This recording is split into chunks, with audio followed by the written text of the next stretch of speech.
सुबह वाली वीडियो अगर आपने देखी होगी तो उसमें मैंने कहा था कि यूक्रेन के प्रेसिडेंट व्लादिमीर ज़ेलेंस्की का हाल धोबी के कुत्ते की तरह हो गया है, जो ना घर का है ना घाट का। अब ये चीज व्लादिमीर ज़ेलेंस्की ने खुद ही प्रूव कर दी है, वो भी 48 घंटों के अंदर सबसे बड़ा यू टर्न मारते हुए। सबसे पहले आप ये पिक्चर देखिए जिसमें बिल्कुल बीच में यूक्रेन के प्रेसिडेंट व्लादिमीर ज़ेलेंस्की खड़े हैं। उनके साथ ब्रिटिश प्राइम मिनिस्टर कीयर स्टारमर हैं, साथ में फ्रेंच प्रेसिडेंट इमैनुअल मैक्रोन है। पीछे वाली लाइन में कनाडा के प्राइम मिनिस्टर जस्टिन ट्रूडो हैं और उनके पीछे Italian prime minister Giorgia Meloni है।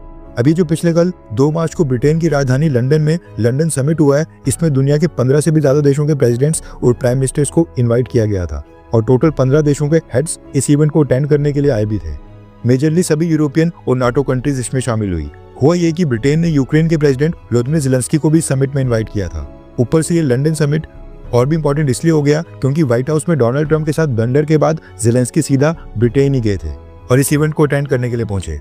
यहाँ पर सभी देशों के लीडर्स ने ज़ेलेंस्की को सपोर्ट किया, स्टेटमेंट जारी करके यूक्रेन का साथ देने की बात बोली। सब उम्मीद कर रहे थे कि अब क्योंकि अमेरिका और यूक्रेन के बीच डिफरेंसेस काफी ज्यादा बढ़ गए हैं, इसलिए ज़ेलेंस्की भी अपने अपमान के बाद अमेरिका की जगह इन्हीं यूरोपियन कंट्रीज के साथ आगे बढ़ेंगे। और ऐसी न्यूज भी निकल कर आ रही थी कि ब्रिटेन, फ्रांस और जर्मनी ये तीनों देश मिलकर यूक्रेन के साथ मिनरल की डील साइन कर सकते हैं। लेकिन 48 घंटों के अंदर ही पता नहीं ऐसा क्या हो गया कि ज़ेलेंस्की ने अब बहुत ही बड़ा यू टर्न मार लिया है। रेफरेंस के लिए आपकी स्क्रीन के ऊपर आर्टिकल का स्क्रीनशॉट है।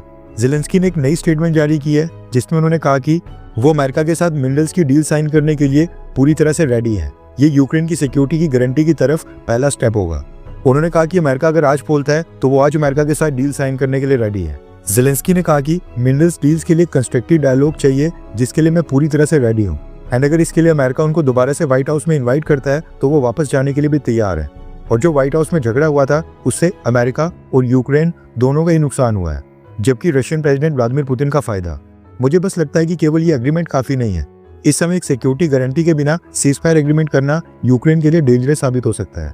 हम 3 साल से युद्ध लड़ रहे हैं, हम बस ये जानना चाहते हैं कि अमेरिका हमारा साथ दे, रशिया का नहीं। अमेरिका ने जो यूक्रेन का समर्थन किया है हम उसके लिए ग्रेटफुल हैं, यानी कि अमेरिका के शुक्रगुजार हैं। मैं अमेरिका के प्रेसिडेंट डोनाल्ड ट्रंप, अमेरिका की कांग्रेस और अमेरिका के लोगों के सपोर्ट के लिए थैंकफुल हूँ और शुक्रिया अदा करता हूँ। इन 3 सालों में अमेरिका के सपोर्ट को यूक्रेन के लोग भी काफी सराहते हैं। अमेरिका जो मदद कर रहा है वो हमारे सर्वाइव करने के लिए काफी इंपॉर्टेंट है। बेशक टफ डायलॉग्स दोनों देशों के बीच कभी भी आ सकते हैं, लेकिन हम तब भी स्ट्रेटेजिक पार्टनर बने हुए हैं। मैं बस ये चाहता हूँ कि हम बस एक दूसरे के साथ ऑनेस्ट रहें, ईमानदारी के साथ आगे बढ़ें। इसके साथ ही प्रेस कॉन्फ्रेंस में ज़ेलेंस्की ने यह भी कहा कि वो यूक्रेन के प्रेसिडेंट पद से रिजाइन नहीं करेंगे।